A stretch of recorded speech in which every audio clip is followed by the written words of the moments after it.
4வது அதிகாரம் அதனுடைய 3வது வசனத்தினுடைய கடைசி பகுதி, தண்ணீர் எப்பொழுது கலங்கும் என்று காத்து கொண்டிருப்பார்கள்.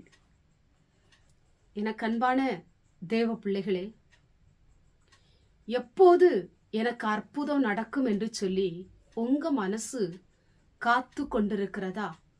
இந்த நாளிலும் கூட இந்த வசனத்தின் மூலமாய் உங்க வாழ்க்கையில ஆண்டவர் ஒரு அற்புதத்தை செய்ய போகிறார்.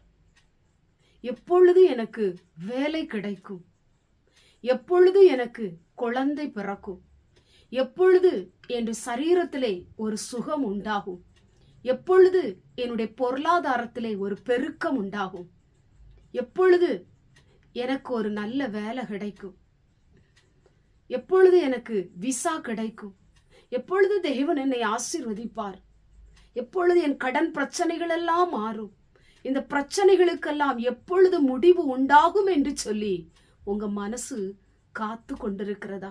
அங்கலாய்த்து கொண்டிருக்கிறதா? இந்த நாளிலும் கூட காத்திருந்த மனசுக்கு ஆண்டவர் அற்புதம் செய்ய போகிறார். இங்கே ஒரு மனுஷன் 38 வருஷமாய் காத்திருக்கிறான். எப்பொழுது எனக்கு சுகம் உண்டாக உண்டு, எனக்கு சுகம் ஆண்டவர் தருவார் என்று சொல்லி ஒரு எதிர்பார்ப்போடு கூட அவன் காத்திருக்கிறான். அவன் காத்திருந்து அவனுக்கு ஆண்டவர் அற்புத சுகத்தை ஆண்டவர் கொடுத்தார். எனக்கு அன்பான தேவ பிள்ளையே, நீ காத்திருந்த நாட்கள் ஒரு நாள் வீணாய் போவதே இல்லை. உங்க மனசு பட்ட அங்கலாய்ப்புகள் ஒரு நாள் வீணாய் போவதே இல்லை. நிச்சயமாய் காத்திருந்த மனசுக்கு அற்புதம் நடக்கும். ஆண்டவரை விசுவாசிங்க, ஆண்டவரை நம்புங்க. இந்த வார்த்தையை அப்படியே எனக்கு தான் சொல்லி ஏற்றுக்கொள்ளுங்க.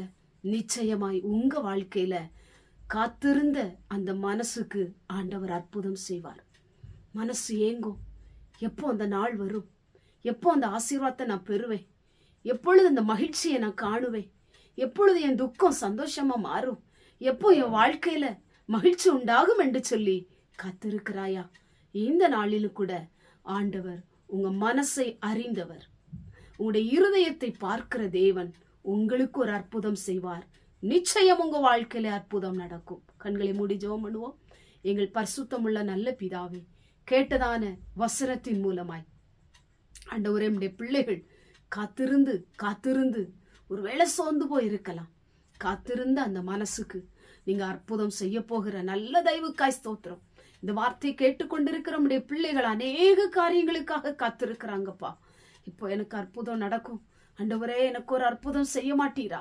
எப்பொழுது நான் வெளிநாட்டு வேலைக்கு போவேன், ஆண்டவரே எனக்கு ஒரு உதவி செய்ய மாட்டீரா? எனக்கு ஒரு இரக்கம் செய்ய மாட்டீரா? எனக்கு ஒரு அற்புதம் செய்ய மாட்டீரா என்று சொல்லி காத்திருக்கிற பிள்ளைகளுக்கு ஒரு அற்புதத்தை நீர் செய்து உங்களை ஆசீர்வதிக்க போகிற நல்ல தயவுக்காய் ஸ்தோத்திரம்.